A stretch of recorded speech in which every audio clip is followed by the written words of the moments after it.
Hello everyone, welcome to our channel exam mark. आज की इस वीडियो में हम प्रीवियस ईयर का आरओ का जो पेपर है 2021 का उसको डिस्कस करेंगे, एनालिसिस करेंगे इन डेप्थ कि क्वेश्चंस को कैसे अटेम्प्ट करना है, उसके ऑप्शंस के थ्रू क्वेश्चंस को कैसे राइट करना है, कैसे आप इसमें लॉजिकल गैसवर्क के द्वारा जो है आप अपने क्वेश्चंस के जो सॉल्यूशंस है उस तक पहुंच सकते हैं और ज्यादा से ज्यादा क्वेश्चंस को अटेम्प्ट कर सकते हैं। पेपर एनालिसिस से क्या होता है कि आपकी जो प्रिपरेशन है वो थोड़ा सही से टारगेट की जा सकती है। जैसे कि आपको पता होता है कि आपकी स्ट्रेंथ क्या है। अगर आप क्वेश्चंस को प्रैक्टिस करते हैं और ज्यादा लगाते हैं, स्ट्रेंथ और वीकनेस आपकी पता चलती है। इससे क्या होता है कि आप अपने टॉपिक्स को, जो भी इंपोर्टेंट टॉपिक्स हैं, उनका पता रहता है कि आपको कैसे टारगेट करना है, किसे ज्यादा रिवाइज करना है, किसे कम रिवाइज करना है। प्रैक्टिस से एक इंपोर्टेंट फैक्ट ये भी होता है कि आपको पता रहता है कि किस टॉपिक से क्वेश्चंस पूछे जा रहे हैं, किस टाइप के क्वेश्चन पूछे जा रहे हैं। अभी क्या है कि रिसेंट टाइम से क्या हो रहा है कि जो पीसीएस है वो अपना जो लेवल है यानी कि पेपर का वो इंक्रीज करता जा रहा है। अब ऐसा नहीं है कि जो फैक्चुअल क्वेश्चंस पूछे जा रहे हैं, अभी यहाँ पर स्टेटमेंट टाइप के क्वेश्चंस पूछ रहा है, एसर्शन रीजनिंग टाइप क्वेश्चन पूछ रहा है, जो कि थोड़े से कंफ्यूजिंग होते हैं। तो उसको अगर आपको करेक्ट करना होता है, मतलब कि उसके लिए आपको ज्यादा से ज्यादा थोड़ा प्रैक्टिस करना होगा। और इंपोर्टेंट क्वेश्चंस, एक फैक्ट ये है कि स्टूडेंट क्या करते हैं कि थोड़ा करंट अफेयर पे ज्यादा फोकस करते हैं। किसी भी जो एग्जाम है उसकी जो मेरिट बनती है उसमें जो स्टूडेंट होते हैं उनका जो स्टैटिक पोर्शन होता है वो ज्यादा स्ट्रॉन्ग होता है। यानी कि स्टैटिक पोर्शंस के बिना आप क्वेश्चंस सोल्व भी नहीं कर सकते, मतलब पेपर को अच्छे तरीके से सोल्व नहीं कर सकते। करंट अफेयर का अपना अलग रोल होता है, बट स्टैटिक उसको कंपनसेट नहीं कर सकता है। तो आपको जो स्टैटिक सब्जेक्ट है, ज्योग्राफी हो गया, हिस्ट्री हो गया, इकोनॉमी हो गया, पॉलिटी हो गया, इनको आपको स्ट्रॉन्ग करना होगा ताकि इनसे जो क्वेश्चंस आते हैं वो एटलीस्ट आपके गलत नहीं होने चाहिए। तो इसमें डिस्कस करेंगे कि कुछ ट्रिक्स मैं आपको बताऊंगा कि क्वेश्चंस को कैसे अप्रोच कर सकते हैं, ऑप्शंस के थ्रू कैसे अप्रोच कर सकते हैं। और इस वीडियो को दो पार्ट में मैं डिवाइड कर रहा हूं, बना रहा हूं टू पार्ट में, क्योंकि बहुत ज्यादा लेंथी हो रही थी। तो चलिए शुरू करते हैं फर्स्ट क्वेश्चन के साथ। फर्स्ट क्वेश्चन है, consider the following events and arrange these in chronological order. अब ये जो क्रोनोलॉजिकल ऑर्डर है इसमें आपको पता होना चाहिए कि इसकी यानी कि डेट, ईयर, आपको इसकी टाइमिंग पता होना चाहिए। तो ये जो पैट क्वेश्चंस बना हुआ पीसीएस का, क्योंकि वो इवेंट्स को क्रोनोलॉजिकल ऑर्डर में हमेशा पूछता है। अब ये जो क्वेश्चंस है इसमें अगर आपको नहीं भी पता है कि टाइमिंग क्या है, लेकिन आपको इवेंट्स कब कब हुए हैं ये आपको पता होना चाहिए। फर्स्ट है assassination of president Wyllie, execution of Khudiram Bose, starting of Kesari newspaper by Bal Gangadhar तिलक। अब ये जो बाल गंगाधर तिलक है, इनका जो मेन फोकस था वो स्वदेशी मूवमेंट के टाइम पे था। तो वहां पर ये जो केसरी और मराठा वहां पर लिख रहे थे काफी एक्सेसिव रोल में। शिवाजी फेस्टिवल 1893 के अराउंड था, और जो गणपति फेस्टिवल है, यानी कि जो केसरी और मराठा जिनके न्यूज़पेपर थे वो 1890s के दशक में बहुत ज्यादा एक्टिव थे, यानी कि उस टाइम पे फॉर्म हुए। Starting of Al Hilal newspaper by Abul Kalam Azad. अब ये लेट आए हैं Abul Kalam Azad non cooperation movement के आसपास। तो यानी कि जो इस और ये हुआ है यानी कि 1910 के आसपास इस डेकेड में हुआ है। तो आपको एटलीस्ट इतना पता होना चाहिए कौन सा इवेंट कब हुआ है, यानी कि थर्ड और फोर्थ। तो थर्ड सबसे पहले हुआ है और फोर्थ सबसे लास्ट हुआ है, इसके बीच में ये इवेंट हुआ है। आपको एग्जैक्टली ईयर नहीं पता, कोई दिक्कत नहीं है। तो अगर थर्ड यानी कि फर्स्ट होगा तो इससे दो ऑप्शन आप यहाँ पे एलिमिनेट कर सकते हैं। तो थर्ड फर्स्ट होगा और सबसे लास्ट में क्या आ रहा है, फोर्थ आ रहा है। तो लास्ट में क्या आ रहा है, फोर्थ आ रहा है, ये हुआ करेक्ट आंसर। इससे क्या हुआ, ए हुआ। इस टाइप से आपको अगर नहीं भी पता है एग्जैक्टली तो आप इसको लगा सकते हैं। वैसे आपको बता दूं, असैसिनेशन ऑफ प्रेसिडेंट वाइले ये हुआ था आपका 1909 में, यानी कि एक इंडियन थे मदन लाल ढींगरा, उन्होंने इनको असैसिनेट किया था। एग्जीक्यूशन ऑफ खुदराम बोस 1908 में इनको एग्जीक्यूट किया गया था। ये क्वेश्चंस भी अगेन इसको मैच करना है with reference to Indian National Congress session. आपको इंडियन नेशनल कांग्रेस के जो इंपोर्टेंट सेशंस उसके बारे में पता होना चाहिए, मतलब आपको पढ़ना है। ये क्वेश्चन पूछता है, इंपोर्टेंट क्वेश्चन है। लिस्ट ऑफ प्लेस कहां कहां पर हुआ है, यहाँ पर ईयर पूछा गया, और इसके प्रेसिडेंट आपको पता होना चाहिए। यानी कि प्रेसिडेंट अगर आपको नहीं पता, क्वेश्चन पूछ सकता है कौन सा, यानी कि पूछ सकता है 1905 में प्रेसिडेंट कौन थे। तो यहाँ पर इसको प्लेस और ईयर से मिलाया गया है। तो आपको मेरठ कानपुर शायद ना पता हो किसी को, लेकिन लखनऊ के बारे में आपको पता होगा। तो आपको एक ऐसा ऑप्शन उठाना है जो आपको पता हो। तो लखनऊ यानी कि 1916 में जो लखनऊ पैक्ट हुआ था। और आपको यहाँ पर टाइम मैनेजमेंट बहुत इंपॉर्टेंट होता है, यानी कि मिनिमम टाइम में आपको क्वेश्चन करना है, क्योंकि 140 क्वेश्चन होंगे। तो उनको उसके लिए आपको यानी टाइम का इंपोर्टेंस पता होना चाहिए कि तो मिनिमम टाइम में आपको सोल्व करना है। तो सी का फर्स्ट है, आपको डायरेक्ट ऑप्शंस में लेना है। अगर सी का फर्स्ट कहीं पर है तो यहाँ पर सी का फर्स्ट है, और ये आपका सॉल्यूशन सी इसका करेक्ट आंसर होगा। आपको ज्यादा रीचेक करने की जरूरत भी नहीं है। अगर आपको डबल चेक करना है तो बनारस सेशन आपको पता होगा 1905 में दादा भाई नौरोजी प्रेसिडेंट थे, यानी कि डी का 2, और इसके बाद इसको गोला भरिए और निकलिए आगे। नेक्स्ट क्वेश्चन आपको बताते हैं इसके बारे में। ये आपका है वॉर एंड ईयर, और ये जो क्वेश्चन है हिस्ट्री के स्टैटिक पोर्शन से हैं, इसमें आपका कोई भी क्वेश्चन गलत नहीं होना चाहिए। ये वॉर है, ये ईयर है। यहां पर देखो सेकंड पूछा हुआ है, तो आपको इतना पता होना चाहिए। सेकंड एंग्लो मैसूर वॉर पूछा है, एंग्लो फ्रेंच वॉर पूछा है, एंग्लो मराठा वॉर पूछा है, एंग्लो अफगान वॉर पूछा है। इसमें आपको ये तो आपको पता होगा कि सेकंड एंग्लो अफगान वॉर आपको पता होना चाहिए, लिप्टन के टाइम पे हुआ था। अफगान एडवेंचर बोलते हैं इसको, और इसको काफी क्रिटिसाइज भी किया गया था अफगान एडवेंचर के। इसका है 1978 टू 80। अब देखो डी का 3 आंसर है, डी का 3 आंसर है, तो यहां पर डी का 3 आंसर है, यहां पर हो गया इसको, और ए इसका करेक्ट आंसर हो गया। अब आपको करना क्या है कि थोड़ा सा इन सब टाइप क्वेश्चंस में थोड़ा नीचे की तरफ से आपको देखना होता है। उसमें क्या होता है कि एग्जामिनर का जो पर्सपेक्टिव होता है वो अगर आप ऊपर से करेंगे तो आपका आंसर आ सकता है, लेकिन आपको 2-3 मैच करने पड़ेंगे। आप सीधा नीचे की तरफ से आप अप्रोच भी कर सकते हो ताकि जो डायरेक्ट इसका आंसर आ सके। आपको अपने डी का इसको देखा 3 आंसर इसका, उसको मैच कर दिया और करेक्ट आपका आंसर आपको मिल गया। लेकिन इसका मतलब ये नहीं कि आपको ये ऊपर वाले नहीं पता होना चाहिए, स्टैटिक पोर्शन है, आपको इसको अटेम्प्ट करना ही पड़ेगा। नेक्स्ट है आपका एसर्शन और रीजनिंग। इस टाइप के जो क्वेश्चंस होते हैं थोड़ा कंफ्यूजिंग होते हैं, तो आपको थोड़ा सा इनकी ज्यादा प्रैक्टिस करनी होगी, एसर्शन और रीजनिंग की। एसर्शन यहाँ पर है कि Dadabhai Naoroji organise the East India Association. Dadabhai Naoroji ने ऑर्गेनाइज की थी 1866 में, लंदन में ऑर्गेनाइज की थी to discuss Indian questions. Correct है ये statement. They wanted to influence British public opinion. Yes, जो इंडिया में जो ब्रिटिश लोग कर रहे थे, जो प्रॉब्लम्स यहाँ पे क्रिएट हो रही थी, उसको बताने के लिए ब्रिटिश पब्लिक जो ओपिनियन है उसको इन्फ्लुएंस करने के लिए दादा भाई नौरोजी ने क्या किया, लंदन में 1866 में एक एसोसिएशन को ऑर्गेनाइज किया, ईस्ट इंडिया एसोसिएशन। यानी कि दोनों करेक्ट है, और आर जो है रीजन जो है इसका एसर्शन का करेक्ट एक्सप्लेनेशन है, तो इसका आंसर हो गया सी। तो एसर्शन और रीजनिंग के कई क्वेश्चंस हर बार पूछा जा रहा है। नेक्स्ट क्वेश्चन है event and arrange them in chronological. Again chronological order पूछा है, ईयर के थ्रू आपको जाना होता है, लेकिन ईयर आपको अगर नहीं भी पता है तो भी आप पढ़ सकते हैं। Establishment of Ghadar Party. Ghadar Party का आप सबको पता होता है फर्स्ट वर्ल्ड वॉर के टाइम पे इस्टेब्लिश हुई थी, यानी कि 1914 टू 18। अब आपको एग्जैक्टली नहीं पता, लेकिन वर्ल्ड वॉर टाइम के समय इसको फॉर्म किया था। Establishment of servant of India society by Gopal Krishna Gokhale. Important है, हर किसी सबको पता होता है, 1905 में इसको फॉर्म किया गया था। पब्लिकेशन ऑफ हिके बंगाल, ये तो सबको पता होगा कि फर्स्ट न्यूज़पेपर यहाँ पर स्टार्ट किया गया था 1779 में। उसके बाद आए थे Bengal Asiatic Society, William Jones. Factual question है, ये हुआ था 1784 में, तो इसके बेसिस पे आप लगा सकते हो, यानी कि फर्स्ट आपका लास्ट ऑप्शन होगा यहाँ पर 1940 गदर पार्टी, तो फर्स्ट यहाँ पर लास्ट है, इसका करेक्ट बी आंसर यहाँ पर होगा, यानी कि 3, 4, 2, 1। तो इस टाइप से आप अप्रोच कर सकते हैं इन क्वेश्चंस को। किस क्वेश्चंस को आपको छोड़ना है, आपको देखो इस 140 क्वेश्चंस के अंदर, जीएस के अंदर मोस्टली क्वेश्चन 10 क्वेश्चन ऐसे होंगे जो बाउंसर होंगे, जिनको आपको अटेम्प्ट नहीं करना है। अगर आपके 80 to 95 क्वेश्चंस आप अटेम्प्ट कर रहे हो, बन रहे हैं, या फिर 70 का राउंड बन रहे हैं, तो आपको रिस्क लेना बनता है, अदरवाइज तो मुझे नहीं लगता कि आपको रिस्क लेने की जरूरत है। अब जैसे ये क्वेश्चन है, which was the name of the poet wrote popular poem Firangiya. अगर आपने नहीं पढ़ा है, भोजपुरी में लिखी हुई है, तो यहाँ पर अगर आपने नहीं पढ़ा तो इसको प्लीज अटेम्प्ट ना करें, क्योंकि इसमें जो 4 ऑप्शन है, एटलीस्ट आपके पास 50-50 की प्रोबेबिलिटी होनी चाहिए अगर आपको उसको अटेम्प्ट करना है। तो यहाँ पर 4 ऑप्शन है, तो इसको आप स्किप कर सकते हैं। नेक्स्ट क्वेश्चन देखिए, डीप क्वेश्चन पूछा है, इंपोर्टेंट क्वेश्चन पूछा है हिस्ट्री का, तो आपको थोड़ा सा इन डेप्थ जाना पड़ेगा। फैक्चुअल क्वेश्चंस 1 लाइनर अभी थोड़ा कम दे रहा है, क्योंकि statement type questions, chronological order, इस टाइप के क्वेश्चंस, एसर्शन, रीजनिंग अभी आरओ काफी बढ़ा दिया है। यहाँ पर पूछा हुआ रेफरेंस है फोर्ट विलियम कॉलेज का, कलकत्ता में बनाया गया था। इतना सबको पता है कि इसको, यानी कि लॉर्ड वेलेज ने इसको बनाया हुआ था, स्टेब्लिश किया हुआ है 10 June 1800 within the Fort William complex Calcutta. ये रॉन्ग है इसका।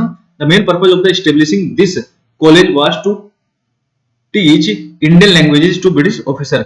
ये करेक्ट इसका ऑप्शन है, तो यहां पर इसका जो करेक्ट आंसर होगा वो होगा बी। तो ये क्वेश्चंस यहाँ पर जो फोर्ट विलियम कॉलेज है,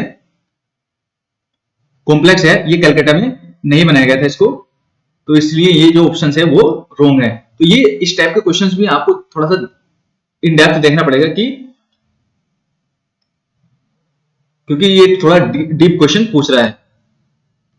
नेक्स्ट क्वेश्चन चलते हैं, what was the total percentage of central revenue spend on military force in British India. अब देखो इसके बारे में एग्जैक्टली नहीं पता है अगर आपको, तो इसको स्किप कर सकते हैं क्योंकि ये बहुत कम रेयर केस होगा किसी ने इसको पढ़ा होगा। स्ट्रेट फॉरवर्ड क्वेश्चन अगर आपको आता है तो ठीक है, नहीं तो स्किप कर सकते हैं। यूपी के स्पेसिफिक क्वेश्चंस भी यहाँ पे पूछे गए हैं। ये यूपी के मेला के बारे में पूछा गया, प्लेसेस ऑफ रीजन के बारे में पूछा गया है। तो इसको ये स्टैटिक क्वेश्चन है, आपको डायरेक्ट आपको पता होना चाहिए। In which of the following year almost the entire area of present Uttar Pradesh was separated from Bengal presidency and placed under Agra presidency। ये आपको पता होना चाहिए क्योंकि जो ये डायरेक्ट जो क्वेश्चन है ये आपको पूछा गया है स्टैटिक्स से, यानी कि ये आपको ल्यूसेंट में भी आपको मिल जाएगा। तो इस टाइप के क्वेश्चन, ये इसका डायरेक्ट आंसर है 1833 इसका करेक्ट आंसर है 10 का। इंपोर्टेंट क्वेश्चन है, कई बार पूछा भी गया है, दोबारा से रिपीट भी किया गया है, इसको रिपीट भी किया गया है। In which of the following year was the authority of the British establish over the fort of Prayagraj. स्किप कर सकते हैं अगर आपको डायरेक्ट नहीं पता है, स्ट्रेट फॉरवर्ड क्वेश्चन है। नेक्स्ट पे चलते हैं, in the second half of 15th century who was the often called local representative of aura and authority of company Bahadur. अब देखो 18th सेंचुरी की जब हम बात करते हैं तो अगर आप पढ़ोगे हिस्ट्री, मॉडर्न हिस्ट्री को, उसमें दरोगा का जो रोल है बहुत ज्यादा इंपॉर्टेंट वहां पर होता है। करेक्ट आंसर इसका बी है, दरोगा। लेकिन अगर आपको एग्जैक्टली नहीं पता है तो आप इसके कर सकते हो, अदरवाइज तो यहाँ पर इसका आंसर आपको पता होना चाहिए, दरोगा। आप यहाँ पर रिस्क ले सकते हैं। Again consider the following events and arrange them in chronological order. इसको भी आपको क्रोनोलॉजिकल ऑर्डर में यहाँ पर लगाना है। डेवलपमेंट ऑफ शुगर इंडस्ट्री, आपको पता है सबसे पहले इंडस्ट्री टेक्सटाइल मिल इंडस्ट्री, यानी कि start of first textile mill of Bombay. सबसे पहली जो अगर इंडस्ट्री हमारी लगी थी वो टेक्सटाइल इंडस्ट्री थी। उसके बाद आपको फर्स्ट जूट मिल, ये आपको पता होना चाहिए, ये आपको एटलीस्ट पता है 1854 के अराउंड यहाँ पर ये फर्स्ट टेक्सटाइल मिल लगी थी बॉम्बे में, रिसरा कलकत्ता में है के आसपास है 1855। तो इतना आपको पता है, यानी कि फोर्थ और सेकंड आपको पता है कि फोर्थ के बाद सेकंड आने वाला है। स्टील प्रोडक्शन फर्स्ट, यानी कि स्वदेशी मूवमेंट के बाद स्टार्ट किया था जब जेआरडी टाटा ने, उसके बाद शुगर इंडस्ट्री आई थी, यानी कि फोर्थ आपका फर्स्ट है। क्रोनोलॉजिकल ऑर्डर में यहाँ पर लगाना है, तो ये फोर्थ आपका फर्स्ट है। तो करेक्ट आंसर इसका होगा 13 का बी, इसका करेक्ट आंसर। उसके बाद आपको नहीं भी पता कोई दिक्कत नहीं है, लेकिन आपको इतना पता होना चाहिए कि फर्स्ट टेक्सटाइल मिल ये तो आपको पता होगा बॉम्बे में है, उसके बाद आपको जूट मिल है और steel production then sugar industry है। तो इसका करेक्ट आंसर क्या होगा, बी। इस टाइप से इसको आपको अप्रोच करना है। नेक्स्ट क्वेश्चन है regarding to Indian Civil Services. ये देखो अच्छा क्वेश्चन पूछा गया है, लेवल जो है पेपर का थोड़ा सा अच्छा है, ऐसा नहीं है कि easy straightforward type question पूछे गए हैं। ऑप्शंस यहां पर दिए हुए हैं multiple. Government of India Act 1919 provided for a separate examination Indian Civil Services which was. अब आपको यहां पर गवर्नमेंट ऑफ इंडिया 1919 को पढ़ना पड़ेगा थोड़ा डेप्थ में, 35 को थोड़ा सा पढ़ना पड़ेगा, उससे रिलेटेड क्या क्या है उसके प्रोविजंस हैं।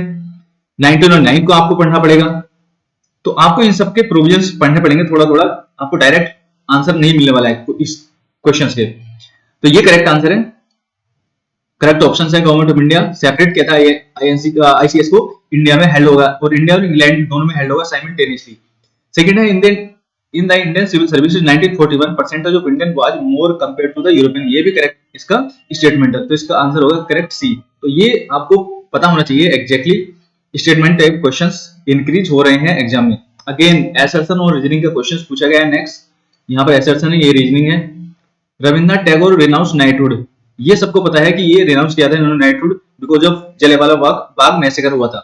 ही wanted to participate in the NCM. तो रविंद्रनाथ टैगोर किसी भी मतलब जो मूवमेंट है उनमें वो ज्यादा पार्टिसिपेट नहीं करते थे। ये जो स्टेट रीजनिंग है इसकी ये है रॉन्ग। तो इसका जो करेक्ट आंसर होगा एसर्शन ए ट्रू, रीजनिंग क्या है इसकी फॉल्स है। कभी भी आप जब हिस्ट्री पढ़ेंगे यहाँ पर लॉजिक लगा सकते हैं कि रविंद्रनाथ टैगोर के नाम आपको सुनने के लिए नहीं है। फ्रीडम स्ट्रगल में उन्होंने पार्टिसिपेट किया था अपने पोएम्स के द्वारा, अपने यानी कि अलग तरीके से, बट वो डायरेक्ट इन्वॉल्वमेंट किसी भी उनका पार्टिसिपेशन नहीं था सीडीएम में चाहे एनसीएम हो। ये इसका करेक्ट आंसर है।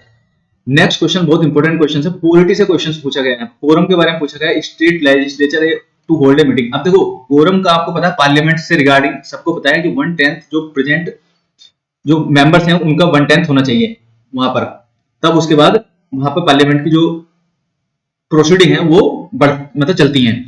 अब यहाँ पर लेकिन स्टेट लेजिस्लेचर के बारे में पूछा है, तो आपको 1/10 तो आपको पता है, तो 1/2 यहाँ से उड़ा दिया, 1/4 ये, यानी कि दो ऑप्शन यहाँ पे बताइए। अब 10 मेंबर यहाँ पे पूछा गया, 30 मेंबर। अब ये आपका 50% चांस है, प्रोबेबिलिटी है सही होने की, अगर आपको नहीं पता एग्जैक्टली, लेकिन आपको इस क्वेश्चन को अटेम्प्ट करना है, क्योंकि 50% प्रोबेबिलिटी में आपको जो भी क्वेश्चन आपके दो ऑप्शन एलिमिनेट कर रहे हो वो आपको अटेम्प्ट करना है। अगर अटेम्प्ट नहीं करोगे तो बहुत रेयर चांस होगा कि आप मेरिट लिस्ट में आप अंदर आने वाले हो। तो इसका जो करेक्ट आंसर है 10 मेंबर और 1/10 यानी कि 4 इसका करेक्ट आंसर है।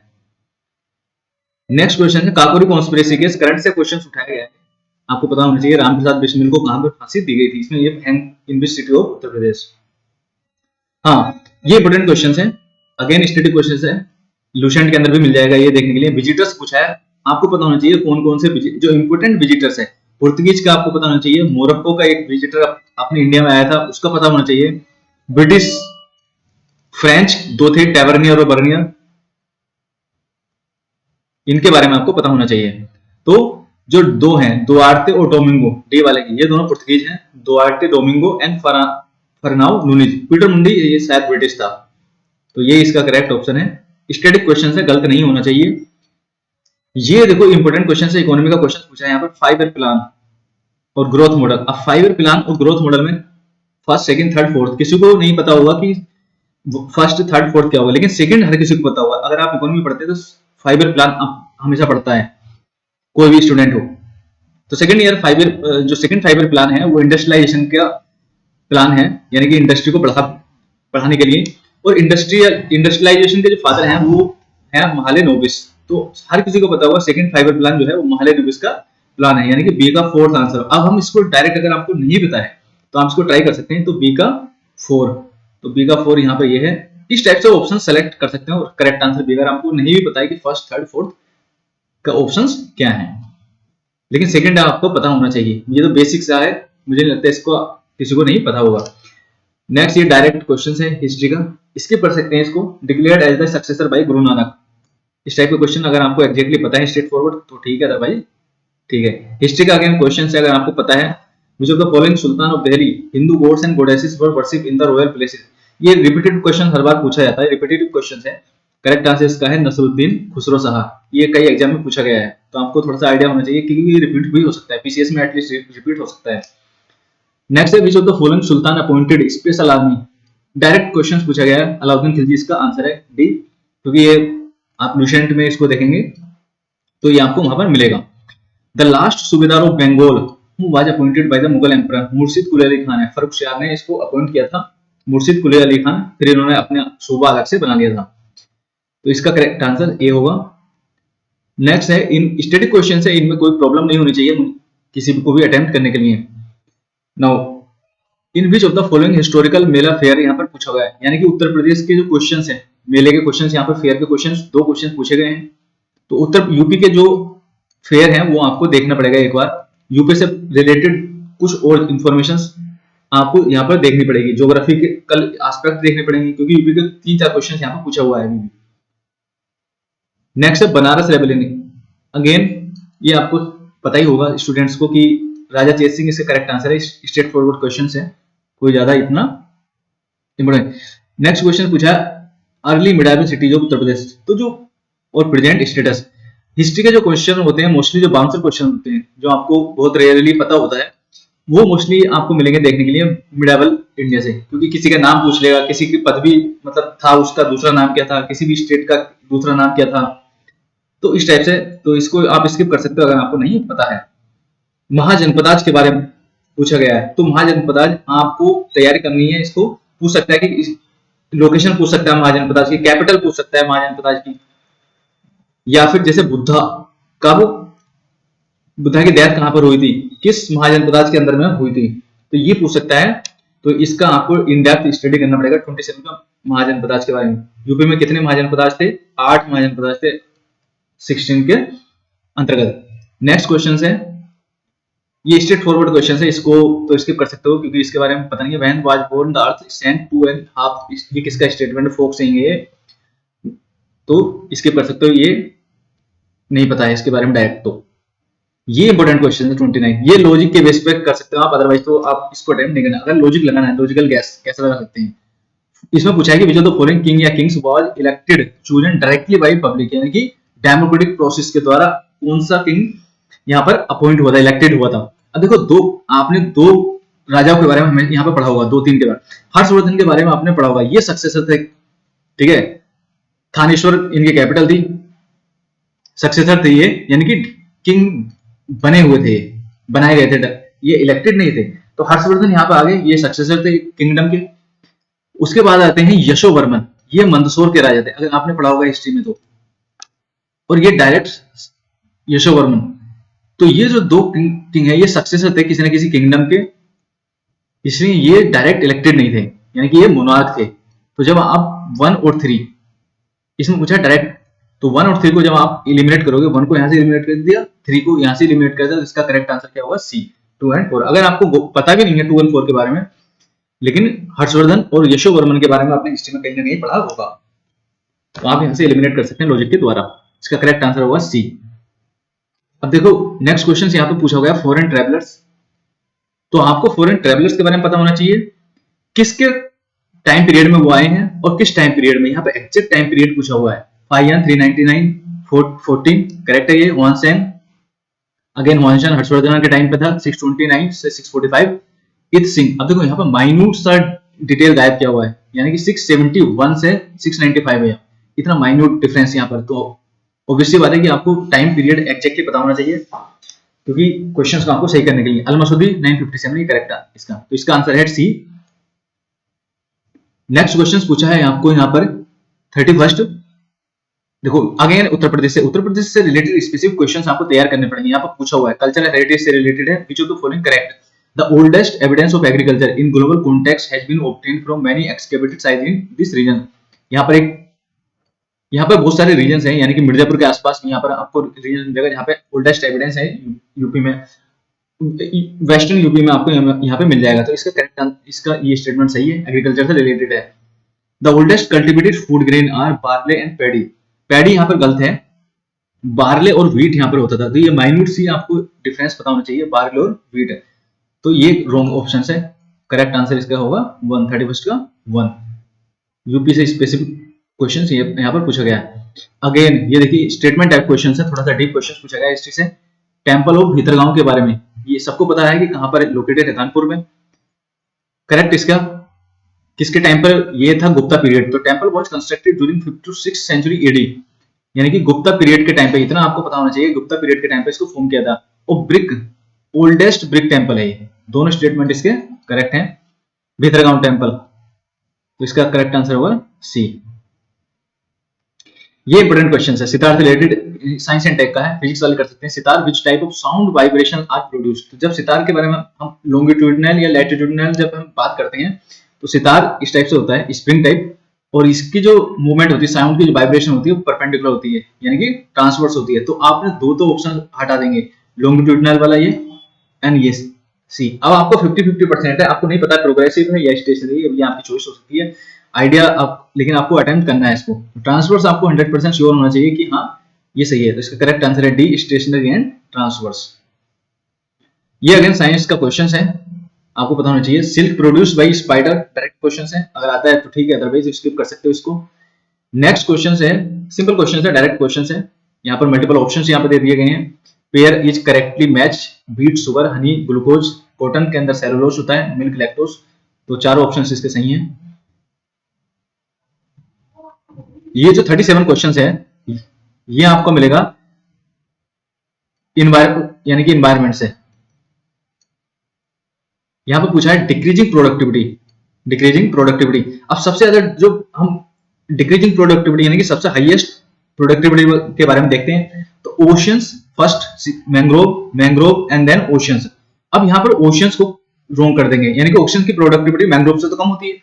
यहाँ पर डिक्रीजिंग पूछा हुआ, यानी कि हाईएस्ट प्रोडक्टिविटी किसकी होगी? मैंग्रोव की। तो दो ऑप्शन एलिमिनेट हो गए, नहीं भी बताएं। सेकंड ऑप्शन पे चलते हैं, again oceans and grassland. Ocean की जो प्रोडक्टिविटी होती है वो सबसे लेस होती है, कम होती है, और ग्रासलैंड की अगर हम बात करें इकोसिस्टम की, ग्रासलैंड की सबसे ज्यादा होती है। तो इसका करेक्ट आंसर हो गया सी। यहाँ पर इस टाइप से आप इसको एलिमिनेट कर सकते हैं, ये इसका करेक्ट आंसर है। कंप्यूटर से भी क्वेश्चंस पूछा गया है, तो मल्टीपल यानी कि आपको स्किप नहीं करना है। यहाँ पर पूछा गया डायरेक्ट क्वेश्चन से, आप लगा सकते हैं इसको। अगेन ये स्टेटमेंट है डायरेक्ट साइंस टेक का। How is, again next question है, how is liver affected on fasting more than 10 days. Glucose liver यहाँ पर कम हो जाएगा इसका, तो डायरेक्ट स्ट्रेट फॉरवर्ड क्वेश्चन से लीवर का डिमिनिश हो जाएगा। तो ये थे आपके 40 क्वेश्चन का ए इसका करेक्ट आंसर है। नेक्स्ट चलते हैं 41 पे। ये इंपॉर्टेंट क्वेश्चन थोड़ा सा बस कंफ्यूज करने के लिए, बाकी स्टेटमेंट सेकंड पूछा है इसने, second most important source after fossil fuel, यानी कि फर्स्ट तो फॉसिल फ्यूल है, contributing to India energy need, यानी कि इंडिया की जो एनर्जी सिक्योरिटी एनर्जी के लिए फर्स्ट फॉसिल फ्यूल्स से हम एनर्जी प्रोवाइड कराते हैं। सेकंड इंपोर्टेंट यहाँ पर सोर्स पूछा हुआ है hydro power, wind, nuclear and solar. Nuclear तो 2% के आसपास है। सोलर एनर्जी यहाँ पर इंपॉर्टेंट है क्योंकि इंडिया का पूरा फोकस सोलर एनर्जी पे अभी टिका हुआ है। इंटरनेशनल सोलर अलायंस भी यहाँ पर बना हुआ है, अभी भी न्यूज में था, इसके बारे में आपको पता होना चाहिए। करेक्ट आंसर इसका डी होगा। नेक्स्ट है मिनरल्स और इंडस्ट्री, पैट क्वेश्चन है यूपीपीसीएस का, आपको पता होना चाहिए मिनरल्स कौन कौन से हैं, किस इंडस्ट्री में यूज होते हैं और किस स्टेट में पाए जाते हैं। आपको इसके बारे में थोड़ा आइडिया होना चाहिए। यानी कि लार्जेस्ट प्रोड्यूसर कौन है इनका, दो इंपोर्टेंट फैक्ट है इसके अंदर। लार्जेस्ट प्रोड्यूसर कौन है, प्रोड्यूसर, और प्रोडक्शन किसके पास है सबसे ज्यादा, यानी कि मिनरल्स का जो प्रोड्यूस क्वांटिटी है किस स्टेट में किसकी सबसे ज्यादा है। मैग्नीज जैसे कि उड़ीसा के अंदर पाया जाता है, कॉपर राजस्थान के अंदर काफी होता है। नेक्स्ट है 43, water pollution of river is measured by, water pollution किसी भी रिवर्स का, यानी कि वाटर पोल्यूशन लेवल, उसकी oxygen, amount of oxygen dissolve in the water, ये इसका करेक्ट आंसर डी होगा, स्ट्रेट फॉरवर्ड आंसर है। Chief source of hydrogen sulphide pollutant, science tech के काफी क्वेश्चंस आते हैं, आपको इसको पर्टिकुलरली फोकस करना पड़ेगा, बट स्ट्रेट फॉरवर्ड क्वेश्चंस होते हैं, तो आपको थोड़ा सा यहाँ पर देखना होगा। डिकिंग vegetation and animal matter, H2S, यहाँ से ये इंपोर्टेंट है इसका। तुलसी प्लांट के बारे में पूछा है, डायरेक्ट क्वेश्चन से अटेम्प्ट कर सकते हैं।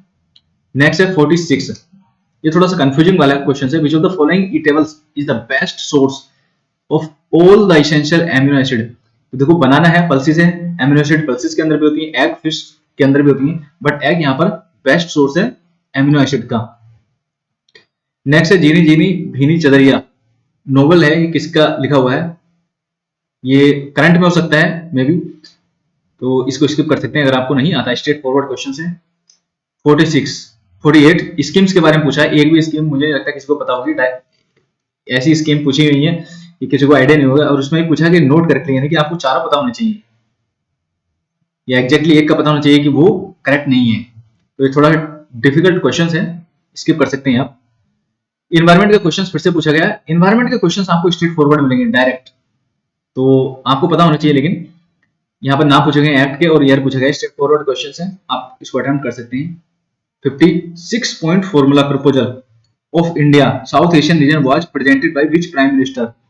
अगर आपने इसके थोड़ा सा फॉरेन पॉलिसी के बारे में अपने पढ़ा होगा तो आपको इसका आइडिया होगा कि किसने 6 पॉइंट फॉर्मूला इजाद किया था, यानी कि बनाया था। इसका 50 का जो आंसर है वो है बी, अटल बिहारी वाजपेयी। नेक्स्ट, ये क्वेश्चन बहुत इंपॉर्टेंट क्वेश्चन है। Under which article of the Indian Constitution Parliament can make laws on the state list subject for giving effect to international agreement, यहाँ पर पूछा हुआ है 252, 249, 250, 253।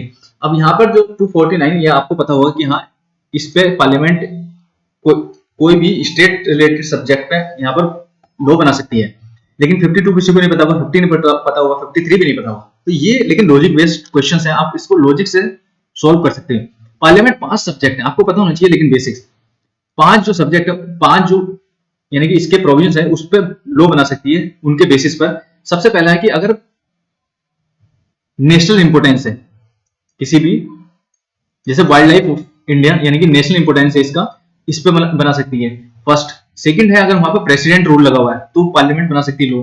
थर्ड है आपको अगर वहां पर इमरजेंसी लगी हुई है तब यहां पर बना सकते हैं। फोर्थ है अगर स्टेट, 2 या 2 से ज्यादा स्टेट जाएं सेंटर के पास, बोले कि हमारे जो सब्जेक्ट है कॉमन है और आप उन पर रूल बना दीजिए, लॉ बना दीजिए, तो बना सकता है। एंड फिफ्थ है इंटरनेशनल कोई एग्रीमेंट है, इंटरनेशनल एग्रीमेंट, इस पे पार्लियामेंट के पास अथॉरिटी है, वो स्टेट लॉ बना सकती है। तो इसका जो यानी कि आपको पता होना चाहिए कि इंटरनेशनल एग्रीमेंट 5th ऑप्शन है यहाँ पर, यानी कि सबसे लास्ट वाला जो होगा वो इंटरनेशनल एग्रीमेंट है जहाँ पे पार्लियामेंट लॉ बना सकती है स्टेट सब्जेक्ट से रिगार्डिंग। यानी कि इसके अंदर अगर आप देखेंगे 250, 249, 250, 252, 253, तो इसका जो करेक्ट आंसर है 253 लास्ट वाला, यानी कि इंटरनेशनल एग्रीमेंट से रिलेटेड इसने क्वेश्चन पूछा हुआ। तो जब एग्जामिनर इस टाइप के क्वेश्चन बनाता है तो ऐसा नहीं है कि बस इसको डायरेक्ट इसने पुट कर दिया तो आपको पता नहीं होगा, कुछ ना कुछ वहां पे लॉजिक थोड़ा बहुत देगा वो, ताकि आप इस क्वेश्चन को अटेम्प्ट कर सकते हैं। तो इसका लॉजिक था। तो लेकिन इसके लिए आपको पांचों प्रोविजन का पता होना चाहिए कि पार्लियामेंट किस किस के अकॉर्डिंग स्टेट सब्जेक्ट पर लॉ बना सकती है, तब आप इसको क्वेश्चन को आराम से कर सकते हैं। तो 51 का डी आंसर है। ये बहुत लोगों ने स्किप किया हुआ क्योंकि किसी को नहीं पता है कि चारों जो आर्टिकल हैं ये किसके बेसिस में है, एटलीस्ट 3 तो नहीं पता है। तो इसका करेक्ट आंसर ये हो गया। 52 आपको पता है डायरेक्ट प्रीएम्बल से पूछा हुआ है, तो ये स्ट्रेट फॉरवर्ड है।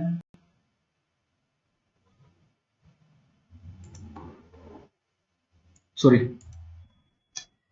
ओके, नाउ ये है आपका 53 1993 विच of the following language was not included in the 8th schedule. अब 8th शेड्यूल में कितनी लैंग्वेज है ये भी आपको पता होना चाहिए, कौन कौन से अमेंडमेंट हैं, एक्ट हैं जिनके द्वारा हमने इनको जोड़ा हुआ है। अब यहाँ पर है मैथिली, सांथाली, बोडो एंड डोगरी। ये क्वेश्चंस रॉन्ग क्वेश्चंस है शायद, not included in the 8th schedule 1993 में आपको पता होना चाहिए KMN, ये शॉर्ट टर्मिनोलॉजी है इसकी, कोंकणी, मणिपुरी और नेपाली। ये 93 यानी कि सेकंड अमेंडमेंट से ऐड किया हुआ है 93 में। और ये जो चारों दिए हुए हैं ये 2003 में ऐड किए हुए हैं। इसका बोर्ड मास इसको बोल सकते हैं, ये आपको पता होना चाहिए। बोर्ड मास यानी कि बोंडो, बोडो, डोगरी हो गया, मैथिली हो गया एंड देन संथाली हो गया। ये चारों जो है 2003 में ऐड की गई है 92nd अमेंडमेंट एक्ट से। ये थोड़ा सा रॉन्ग क्वेश्चन शायद मेरे ख्याल से पूछा गया है, इसको एलिमिनेट कर दिया होगा, तो ये आपको पता होना चाहिए। नेक्स्ट है which of the following Indian president also served as speaker of Lok Sabha. Skip कर सकते हो अगर आपको नहीं पता है कौन सा प्रेसिडेंट है जो स्पीकर थे। डायरेक्ट क्वेश्चन है, अगर आपको नहीं पता तो आप इसको स्किप कर सकते हैं। नेक्स्ट है which of the following is not properly match. ये कन्वेंशनल नॉन कन्वेंशनल एनर्जी है, डायरेक्ट क्वेश्चन है, इसको आपको पता ही होना चाहिए। Direct percentage of the workforce in total population of Uttar Pradesh. ये थोड़ा लॉजिक बेस्ड क्वेश्चन है, 30-31 इसके इतना तो इंडिया में नहीं है, तो उत्तर प्रदेश का ऑब्वियसली लेस होगा, तो करेक्ट आंसर इसका भी है 23.7% है।